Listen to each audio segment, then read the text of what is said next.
پرانے زمانے کی بات ہے۔ ایک گاؤں میں عمران نامی شخص رہتا تھا جس کی ایک چھوٹی سی کریانے کی دکان تھی۔ وہ اپنی معمولی آمدنی سے کسی نہ کسی طرح اپنا اور اپنے اکلوتے بیٹے فارس کا پیٹ پالتا تھا۔ فارس اب جوان ہو چکا تھا لیکن عمران نے کبھی اسے کسی کام میں بھی ہاتھ نہیں لگوایا تھا۔ ایک دن اچانک عمران کا انتقال ہو گیا۔ فارس اس صدمے سے بہت پریشان ہوا کیونکہ اس کے والد کے سوا دنیا میں اس کا کوئی اور نہیں تھا۔ وہ اکیلا بیٹھا سوچتا رہتا، ابا بھی مجھے چھوڑ کر چلے گئے۔ اس کے والد کے ایک دوست نے اسے تسلی دی اور کہا، بیٹے صبر کرو، شاید اللہ کو یہی منظور تھا، اب تمہیں اپنے والد کا کاروبار سنبھالنا ہوگا۔ فارس ایک ذہین اور عقل مند لڑکا تھا۔ اس نے دکان سنبھالی مگر بدقسمتی سے دکان پر کوئی گاہک نہیں آتا تھا۔ چند دنوں میں اس نے اندازہ لگا لیا کہ اگر ایسا ہی چلتا رہا تو فاقوں کی نوبت آ جائے گی۔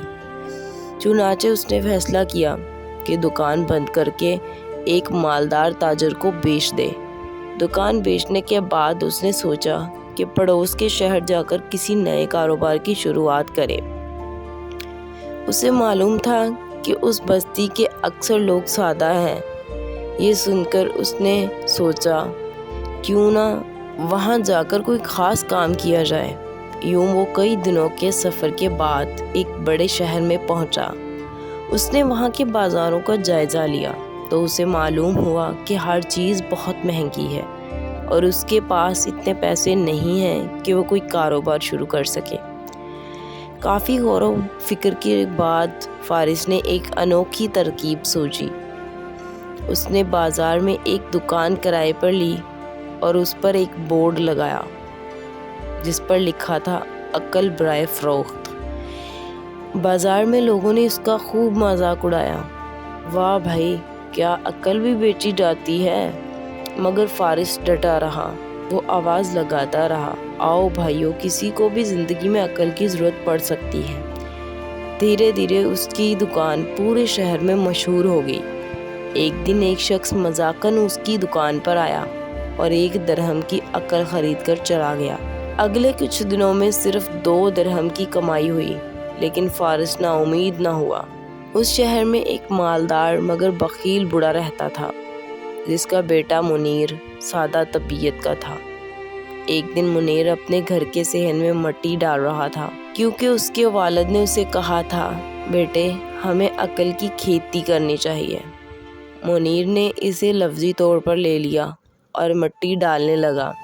یہ دیکھ کر باپ سر پکڑ کر بیٹھ گیا، یا اللہ نہ جانے اس کی عقل کب تیار ہوگی۔ پھر منیر بازار گیا، فارس کی دکان کے سامنے پہنچا تو بورڈ دیکھا۔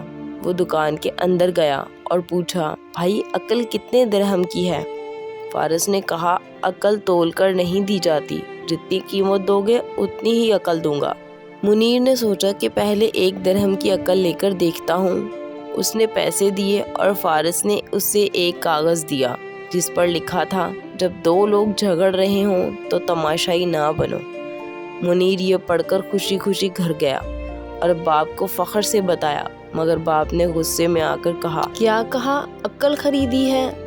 ذرا ادھر تو دکھاؤ۔ جب 2 لوگ آپس میں جھگڑا کر رہے ہوں تو کھڑے ہو کر انہیں دیکھنا دانش مندی نہیں ہے۔ بوڑھا غصے سے لال ہو گیا، او نادان نکمے، تو نے تو 1 دینار ضائع کر دیا۔ یہ بات تو بچہ بچہ جانتا ہے، دوسروں کی لڑائی دیکھنا کوئی عقل مندی نہیں ہے۔ اپنے نادان بیٹے کو مار پیٹ کے بعد وہ غصے سے بھرا ہوا فارس کی دکان پر گیا۔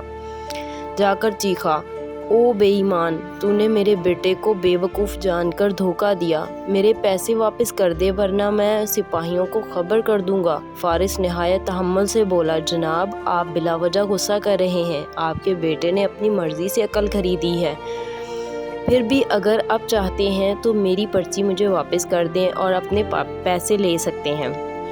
بوڑھے نے فوراً وہ کاغذ نکالا اور غصے میں بولا، یہ لو اپنی پرچی، میرے پیسے واپس کرو۔ فارس نے پیسے واپس کر دیے اور بوڑھا اپنے گھر کی طرف روانہ ہو گیا۔ اسی ریاست کے ایک خلیفہ کی 2 بیویاں تھیں۔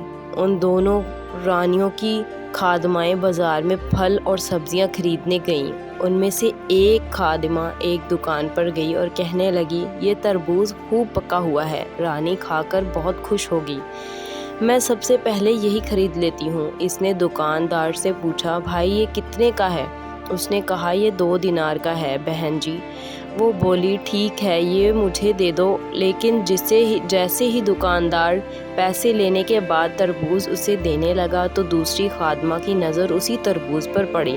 وہ کہنے لگی، ٹھہرو بھائی، یہ تربوز مجھے دے دو۔ دکاندار کچھ بولنے ہی والا تھا کہ دوسری خادمہ نے 3 دینار اس کے ہاتھ پر رکھ دیے۔ پہلی خادمہ تیز انداز میں بولی، یہ کیا، میں نے پہلے آئی تھی، بات بھی پہلے میری طے ہوئی تھی، لہٰذا یہ لو 2 دینار پکڑو اور مجھے تربوز دے دو۔ دوسری خادمہ بولی، یہ نہیں ہو سکتا، میں تم سے پہلے پیسے دے چکی ہوں، اب یہ تربوز میرا ہوا۔ دکاندار سوچ میں پڑ گیا کہ اب کیا کیا جائے، یہ مسئلہ تو خاصا پیچیدہ ہو گیا تھا۔ ادھر دونوں خادمائیں آپس میں لڑنے لگی۔ دکاندار نے سوچا، مجھے فوراً یہاں سے نکل جانا چاہیے۔ وہ فوراً وہاں سے نکل گیا۔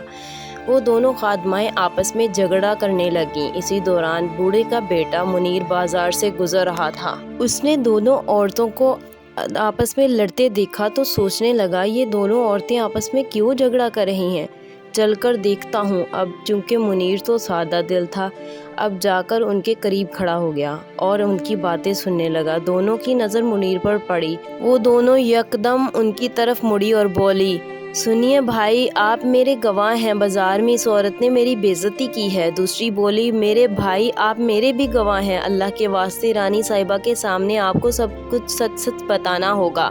نادان منیر کچھ بھی نہ سمجھتے ہوئے سر ہلا کر چلتا بنا۔ اب منیر سخت مصیبت میں پڑ گیا۔